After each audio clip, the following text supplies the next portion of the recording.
میں سمجھتا ہوں کہ اگر ہم نے کرپشن کا مقابلہ کرنا ہے تو ہم نے انشور کرنا ہے کہ کمپیٹیٹو تنخواہوں آپ کے آفیسرس کو، آپ کے بیوروکریٹس کو اور آپ کے سیاستدانوں کو ملنا چاہیے.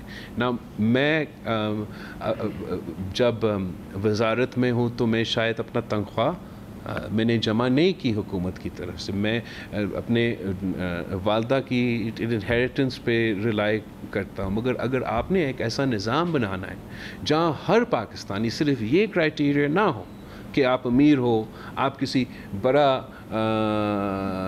خاندان سے تعلق رکھے، تو پھر آپ سیاست بھی کر سکتے ہیں، آپ بیوروکریسی بھی اپنے کردار ادا کر سکتے ہیں، اور آپ یہ حکومت کی تنخواہ پہ گزارا کرتے ہیں. میں سمجھتا ہوں کہ نہ صرف ہمارا پبلک اداروں میں، ہمارا پرائیویٹ اداروں میں یہ کانسیپٹ جو محنت کا صلہ کا ہمیں ڈالنا چاہیے. اور جس طریقے سے ہم شاید اس پہ فوکس نہیں کرتے ہیں، پھر جو کرپشن کا مسئلہ ہے وہ جگہ جگہ بڑھتا جا رہا ہے. اس کا علاج یہ بالکل نہیں ہے کہ قادر پٹیل کا کوئی آئی تھنک ٹرانسپورٹ یا کچھ TDTA. اس کا حل، اصل حل یہ ہے کہ جو میرٹ پہ تنخواہ بنتا ہے وہ تنخواہ دیا جائے تاکہ یہ دوسری چیزیں کو ہم کاؤنٹر کر سکیں. کون ہے صحیح؟ سولرائزیشن پہ جہاں تک آپ کا ڈرینیج کے اور واٹر ٹیبل کے سوال ہے وہ تو درست ہے.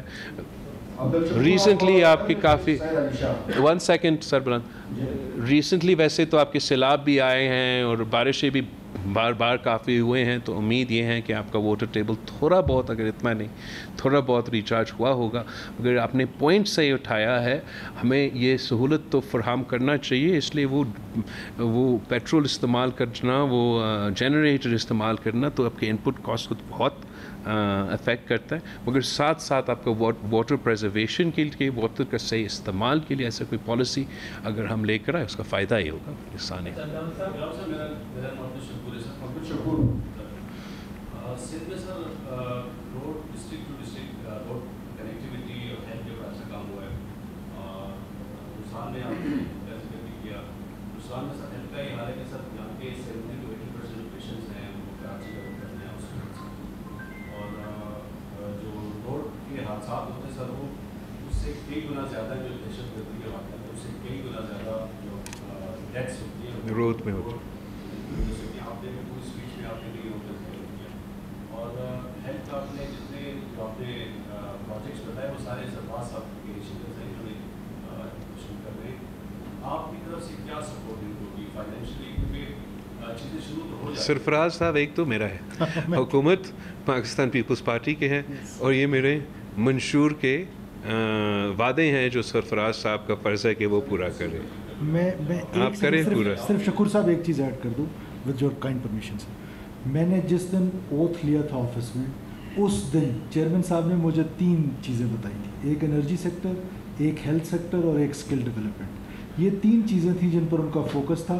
اور یہ ہیلتھ کے جو انیشیٹوز آپ تھوڑے بہت دیکھ رہے ہیں، میں آپ کی بات سے اگری کرتا ہوں، یہاں پر حالات تو اس طرح نہیں ہیں، لیکن یہ جو انیشیٹو دیکھ رہے ہیں، چیئرمین صاحب کی گائیڈنس، ان کا ویژن اور سندھ گورنمنٹ کی سپورٹ، ہمارے سیکرٹری صاحبان ہیلتھ کے لیے they spend 7 long days there, secretary health and secretary finance. So this all جو کچھ ہو رہا ہے، اس کے پیچھے ویژن، اس کے پیچھے سپورٹ، اس کے پیچھے گائیڈنس آنریبل چیئرمین کی.